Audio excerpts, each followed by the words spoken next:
Hello, welcome to Jason the Old Millennial. My name is Jason, speaking to you here in my basement in the great state of Kansas. And today I wanted to do another, kind of starting this, going through a director and watching all their movies and then ranking all their movies. I did it once with George Lucas, which was really easy because he only had like 6 movies to do. This time I'm doing a much bigger one, one of the biggest directors of all time, probably my favorite director of all time. That is Steven Spielberg. Of course, I grew up just as a kid. Steven Spielberg was a huge director, one of the great directors probably at that time. And growing up in the 90s period, mostly, like, his stardom just went up. I mean, his credibility, you know, as a great director, already he made some of the biggest movies, but then in the 90s, he also won 2 Oscars for Best Director, besides making another huge movie like Jurassic Park, you know, which broke the box office again after he broke it with E.T., and then I think he maybe broke with Jaws. So yeah, what an incredible career Steven Spielberg had, you know, starting off in the beginning with kind of doing these, again, thrillers. I feel like he really hung his hat on doing these very, you know, kind of invented the summer blockbuster with Jaws basically in '75.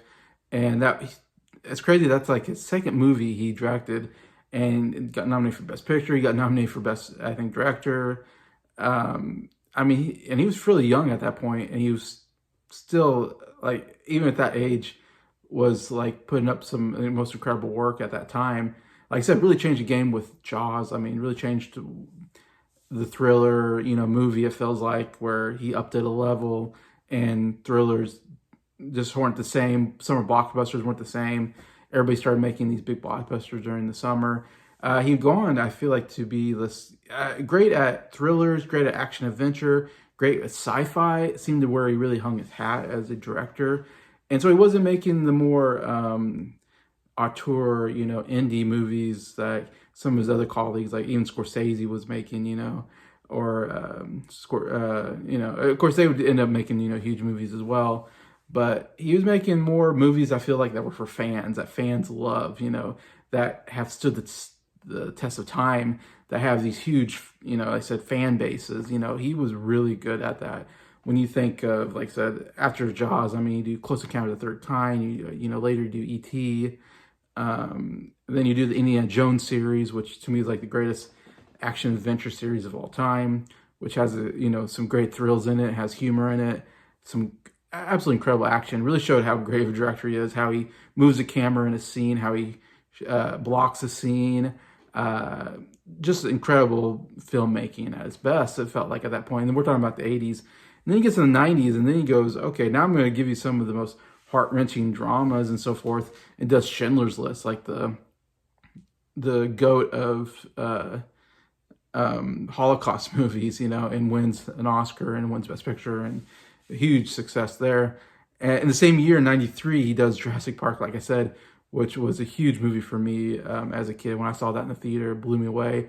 Never have I seen a movie like that, with the special effects, with the thrills, you know, and all that, and really made dinosaurs feel like they were alive.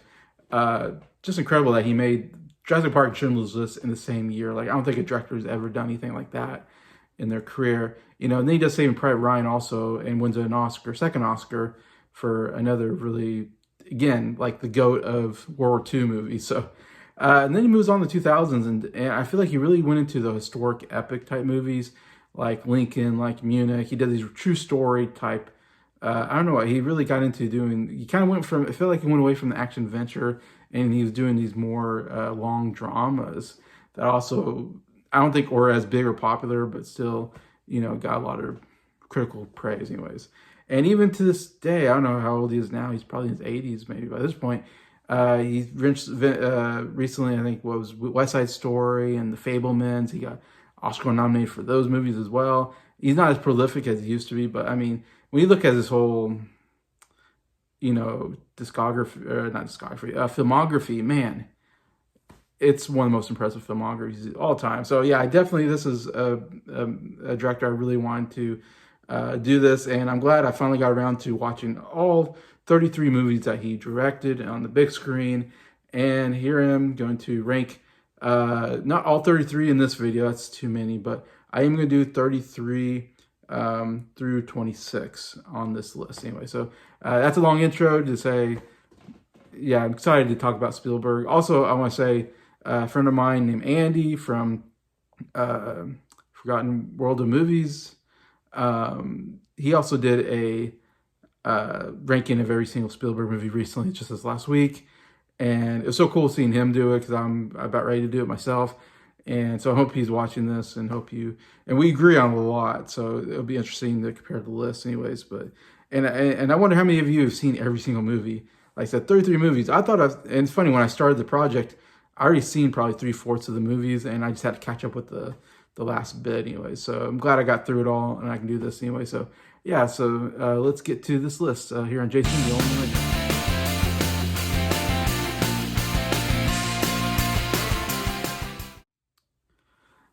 All right, number 33, the worst Spielberg movie. Me and Andy, like I said, from Forgotten World Movies, agree 100% on the worst movie. And I feel like this is universally probably considered the worst Spielberg movie, and that is 1941.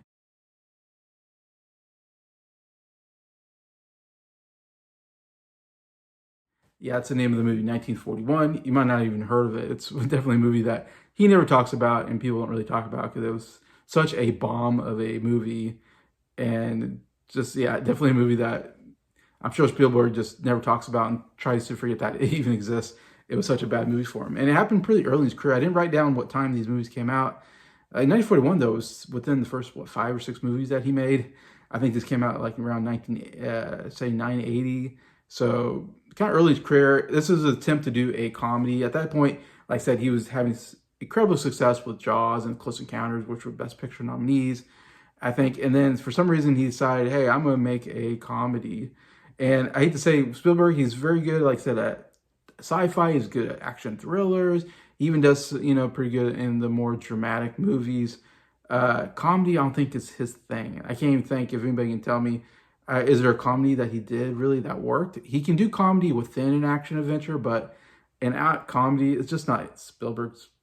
It's just not what he's good at, I guess, anyways. And this is definitely the case.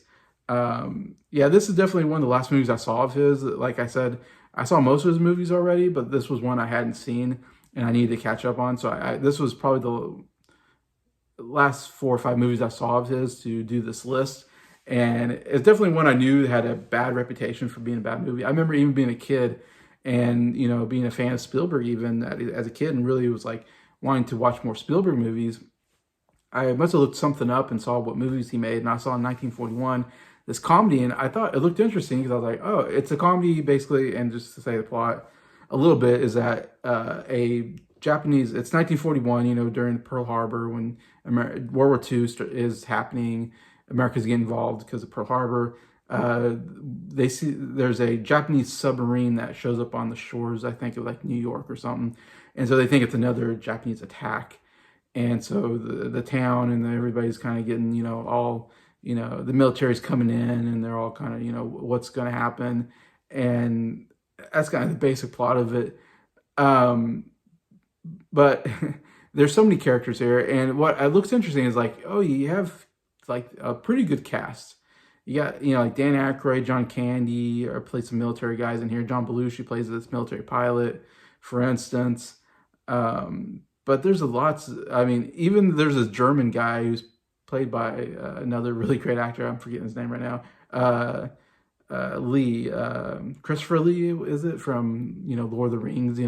He plays like this German, kind of small role, but he's like this German guy that's on the Japanese submarine because the Germans and the Japanese are working together, kind of thing. Anyways, so it's supposed to be this big comedy, and man, is it bad. Like I said, I was definitely like going into it going, I heard this is a bad movie. And like I said, I remember as a kid, I was saying, oh, this looks like a good movie. Look how many good actors. And I was a big Saturday Night Live fan. So I'm like, wow, you got all these, Saturday Night Live people on there. I remember my dad telling me, no, 1941's like his worst movie.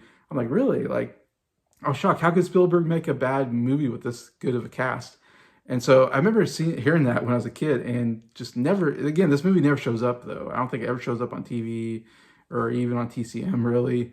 Or it's a movie you have to really go out and find anyway. So I had to really go find this one.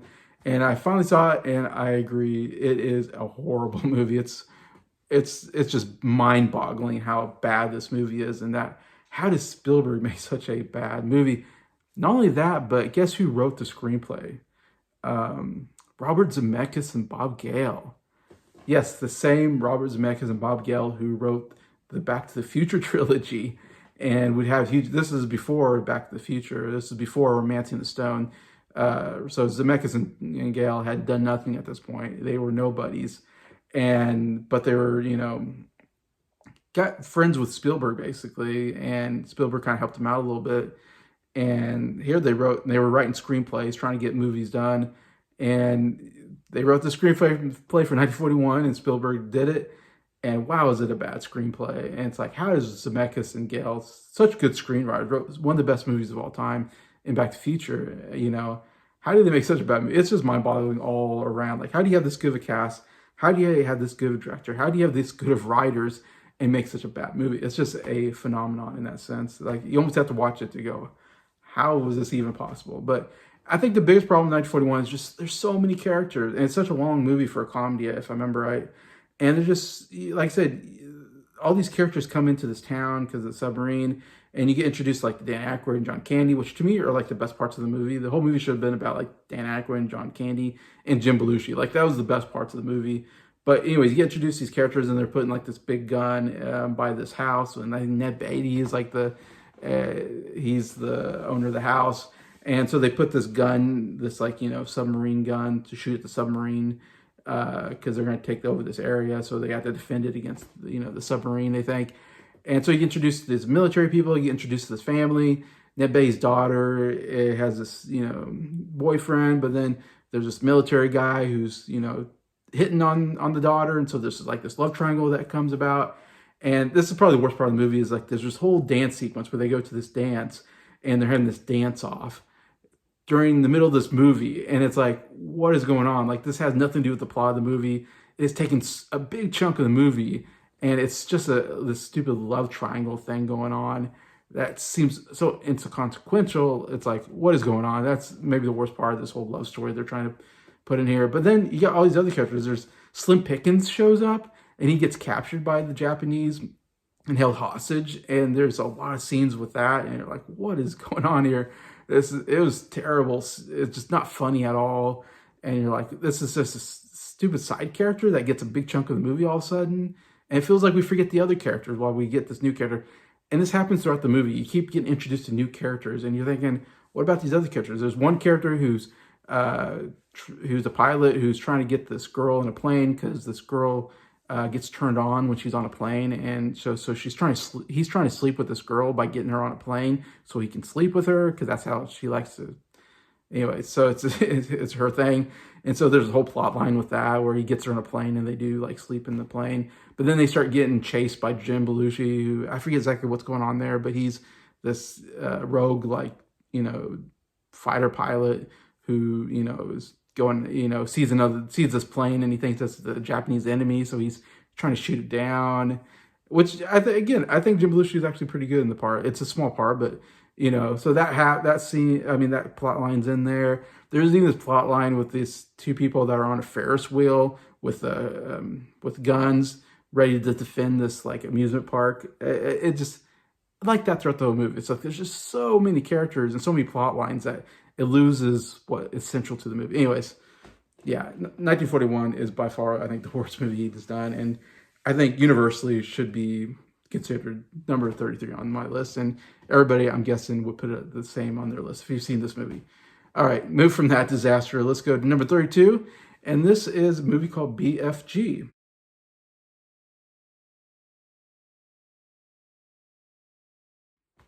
Um, and it's funny, when I first heard BFG, as a person who plays video games, BFG means something completely different than what this movie is. BFG stands for Big Friendly Giant. Uh, but in the gaming world, if you play video games, BFG means big effing gun. So I was like, BFG. It always throws me off when I see BFG. Like, why would they make a movie about a big effing gun? And then they found out that, oh, it's Big Friendly Giant. What? Does Spielberg even know that that's a problematic title? I don't know. It's just like he maybe just doesn't even know. I wish someone had said, you shouldn't call it BFG because it's going to be not taken right. But anyway, BFG is just extremely boring. Like, it's like I want to say it's like a Roald Dahl type like story that Spielberg was a fan of as a kid. And so it's like one of these passion projects who's like, oh, I love this. I've always wanted to make this story into a movie since I was a kid. And so he was like, yeah, this is the time to do it anyways. And so he does this, and the giant is this really terrible CGI character played by Mark Rylance. And there's other giants that come in, and they're all just terrible CGI'd. And it's just, and there's this little girl, and there's supposed to be this like little girl's in this giant world, and not trying not to kill it. And this BFG is trying to help make sure she doesn't get killed by the other giants. So it's kind of a relationship that they get or something. But man, it is an incredibly boring movie with bad CGI. And so that's why it's here at number 32 on my list. Number 31 is a movie called Always.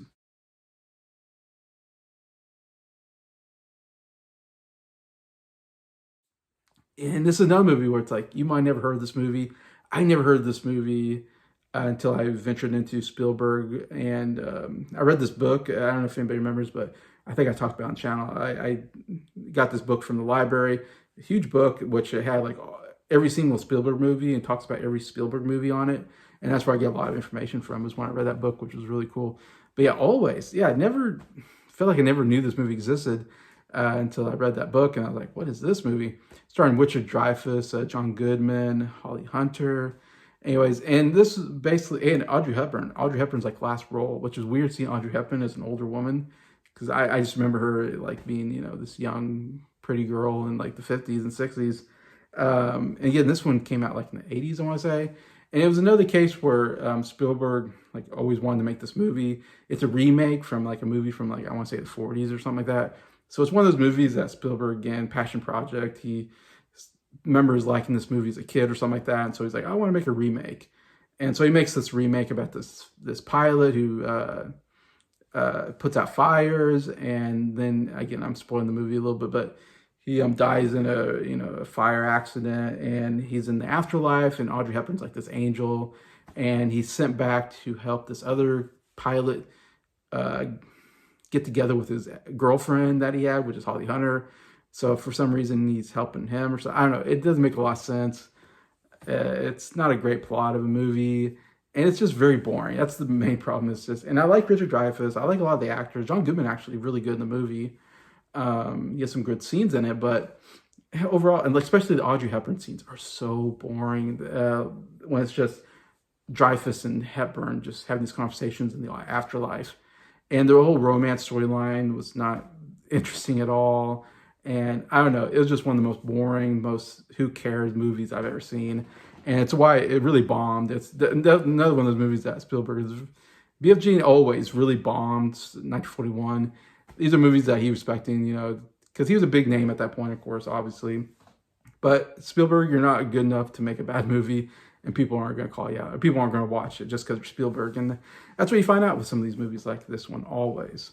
I'd be interested here to anybody out there. Have you seen this movie, Always? Yeah, it's another movie that's like totally forgotten in Spielberg's filmography, and that's why it's at the end of my list for good reasons. All right, number 30, we're going to go with AI, artificial intelligence.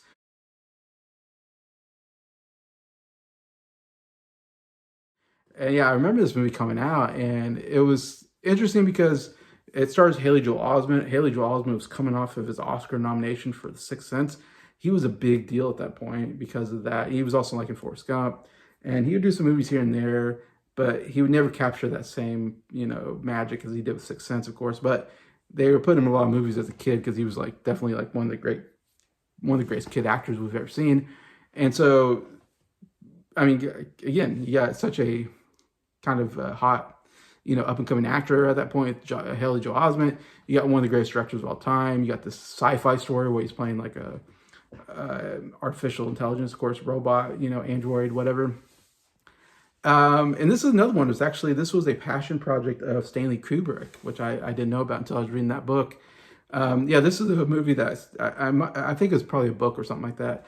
But Kubrick really wanted to make this movie, and he was really working on it.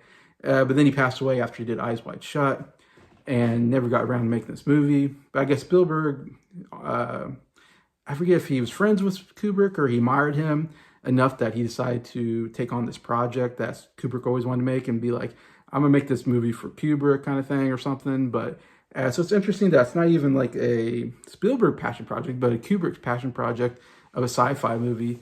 And this is another movie that was way too long, so boring. It really has a very sad ending to it. It's not a happy ending really to the movie.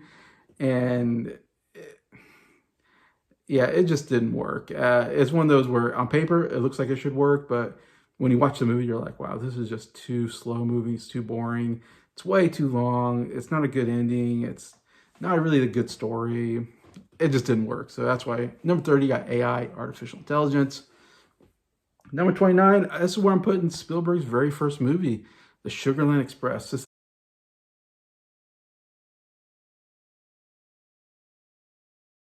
is another movie that I hadn't seen till recently. It's when I was making this list up. I was like, oh, I need to watch Sugarland Express. I've heard the name, never seen it, don't know much about it. I'm trying to think. The only big name is Goldie Hawn is in it, and I can't remember the name of the other actors aren't as big. But again, this is Spielberg's very first movie, and it's based kind of on a true story about this couple that the girl helps him get out of jail, and they have a baby who was taken away from them, of course, and put into foster care. And so they're going to go take their baby back, I guess, and be on the run.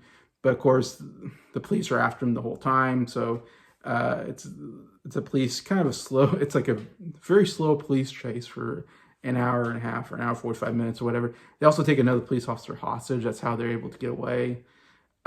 Basically, it's a story. Anyway, so it's kind of based on a true story, except the true story is not as dramatic as this one.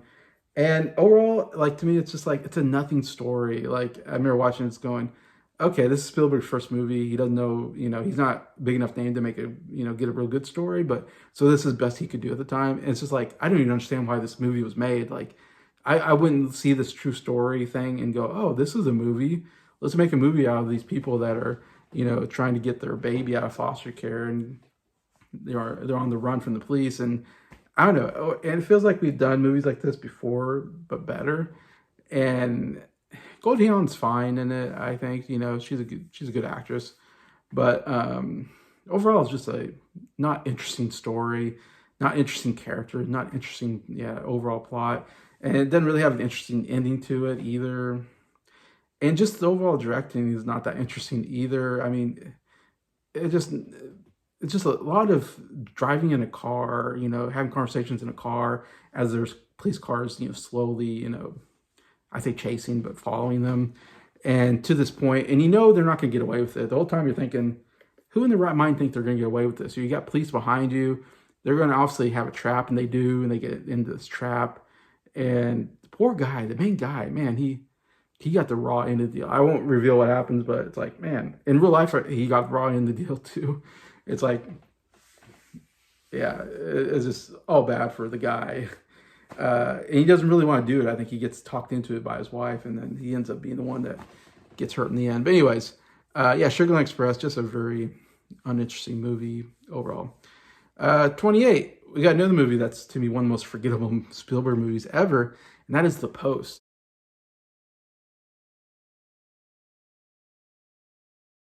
And again, you might be like, The Post, I don't remember that. And The Post got nominated for Best Picture, I believe, which is insane. And it has a good cast. I mean, it has Tom Hanks and Meryl Streep in the leads. And it's based on a true story. And I forget exactly the plot of it, but it's like some government secret thing that they get these secret papers, and you know, Streep and Hanks are, you know, they're the, what do you call it? They own or they run a newspaper business, whatever, and they have to decide, or we're gonna, you know, put the story out there about these government secrets that got stolen, you know, and so it's that whole thing. But man, it's a boring movie. It's very short, if I remember right. It's not a very long movie. Feels like this kind of stuff was done better with like All the President's Men. It's about a different plot, but same character actually. Hanks plays the same character, I think, as Jason Robards does in that movie. So yeah, kind of a similar setting about, you know, this kind of espionage thriller. Not espionage, but this, you know, government thriller movie with newspapers, and it's just not that interesting. And even with the good even with the good cast, it just was not an interesting story or plot, or it's just not paced well. I don't know what you want to say. It's just a really nothing movie that, like, I forget most about this movie. It's one of the movies, as soon as you watch it, you're like, I forgot what happened. I don't care. I just care so less about this movie. And it's so crazy I got nominated for, like, Best Picture. It's like, what a dud of a movie that I'm sure did nothing in the box office. I said, I doubt many people remember this movie even exists. But yeah, The Post here, number 28. Number 27, I don't know. This is a movie I think more people probably like better than me. I was not into it, really. And I wanted to be, but that is The Fablemans.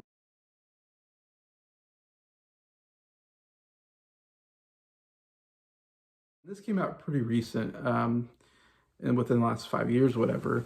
I want to say maybe, I forget, this one with West Side Story was the last movie I think Spielberg's done maybe so far. And Spielberg's getting to an age where I don't know how many more movies he's going to do. He's getting up there in age, but Fablemans is a movie that's basically autobiographical of Spielberg. But I guess instead of calling it Spielberg, he made up this name, The Fablemans. But the main character, the main boy, is basically Steven Spielberg, as this boy who goes through, you know, and if he heard Spielberg, he talks about, you know, his parents getting divorced and what that did to him psychologically, and how that kind of really influenced his movies, the kind of movies he made, where he had a lot of parents that went through divorce, stuff like that. Yeah, so, you know, he has this whole storyline with the parents getting divorced, and he wants to be a filmmaker. He watches the movie, and he wants to be a filmmaker as a kid, which happened to him in real life, of course, and kind of goes through all that. The movie, though, is just way too long. There's just too many plots in this movie. Like, the central plot of him, like, learning how to be a filmmaker as a kid, and, like, that being his dream, that's an interesting plot. But then the whole parents getting divorced plot is not that great. And really, one of the worst characters I've ever seen is the mom. And I forget the name of the actress. The actress is a good actress, but and Paul Dano plays the dad, he's really good as well. Michelle Williams played the mom, but the mom, what a terrible mom. I mean, she has an affair on the dad, and she does these weird things in the movie that it's like doesn't make any sense. Yeah, definitely I think Andy said this, and I agree with Andy, just one of the most annoying characters I think I've ever seen in a movie. Just very unlikable. Anyways, and I think we're supposed to think she's good. But anyways, yeah, it's such a terrible character. Anyways, and then there's this whole third plot where he's getting bullied because he's a Jew. They move to a different place, and he goes to a new school, and he gets bullied because he's Jewish. And it happens in the third act, and it's like, okay, this is a whole new plot line that we're introducing to the movie that wasn't talked about, and it's just felt like, okay, shouldn't we be wrapping this movie up? Now we got this new plot line of him being bullied as a Jewish kid. It's like, it's just too many things happening in that movie. I think they need to simplify the plot to like one central plot point and just play that out, and it might have been much better. But overall, to me, it was a boring, long movie, and just too many plots to cover, in my opinion. So that's why, again, a movie that got nominated for Best Picture. I think he got a director nomination. So it was really well received by critics, but to me, was not a good movie. So Fableman's number 27. Then the last movie I'm going to talk about, it's kind of a hard movie to really rank because there's some good stuff about this movie, but it's just a hard subject matter. And number 26, I put The Color Purple here.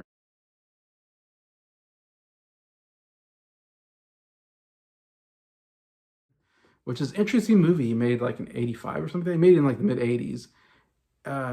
It's interesting in so many points, and the fact that it's a movie, of course, about racism, and it's also really about abuse of women. I mean, there's so much abuse of women in the story. That's why it's one of those where it's like, man, it's really well made.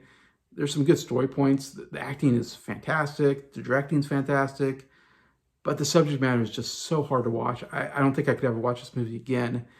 Uh, I mean, one, the racism, of course, is hard to watch, especially the Oprah Winfrey character. What happens to her is really terrible. Oprah Winfrey, like her big movie that she got a nomination for before she became Oprah, had the Oprah Winfrey Show. But she gives a really good performance and great character too as well. What's crazy is Whoopi Goldberg playing the main character. This is Whoopi Goldberg's very first movie, and Whoopi Goldberg was a stand-up comedian, and here this is a very, very serious role. There's no laughs at all in this movie. There's none. It is like the most serious movie you're ever going to see. Whoopi Goldberg gives one of the greatest performances I've ever seen. And that comes a lot from me. I don't like Whoopi Goldberg, but she was really good in this movie. Like, I think she should have won the Oscar. She was that good. And it's just crazy that her very first movie, she gives an incredible, serious, dramatic performance. And she'd have this great comedic career. And she would win an Oscar for Ghost for supporting actress. But I'm just shocked how good she is in this movie. It's like, wow, I never expected Whoopi Goldberg to be that good of an actress from all the other movies I've seen her in and all that. So yeah, I give a lot of credit to that. I said, everybody great. And it's interesting because it's, a movie, definitely the main character is black. It's dealing with racism is a big part of the movie. And you have a white Jewish director played by, Steven Spielberg. I guess there's a lot of controversy. A lot of people didn't think, Spielberg should be directing this movie. But Quincy Jones was actually like the main producer of the movie that really I think maybe had the rights to the movie or something like that. And Quincy Jones, give him a lot of credit. He said, he backed up Spielberg and said, listen, it doesn't matter what color skin you are. He's a good director. I trust him to direct this movie anyway. So I give a lot of credit to Quincy Jones for, going, not bowing down to the other people that said, oh, you can't have a white person, direct a movie about black people. Anyway, so that's it. I thought that was interesting kind of side storyline of the whole thing. And this was a movie that got nominated for a ton of Oscars, including Best Picture, and didn't win one. So it kind of goes down in history as like one of the, I think it's one of two movies that I've had the most Oscar nominations without winning one Oscar. So it's like, it's great. It's like you get Oscar nominated, you're like, oh, great. We're critically received well. But then when you don't win one, you're like, oh, it's almost a failure. So this movie kind of goes down as like this big failure in some senses, I think. Because like, oh my gosh, couldn't win one Oscar out of like, how many you got nominated? Got nominated for like 10 or something. Besides that, yeah, I want to like this movie. And I even will say, like I said, the performances are great, directing's great. The ending is so good. Like the ending makes me cry.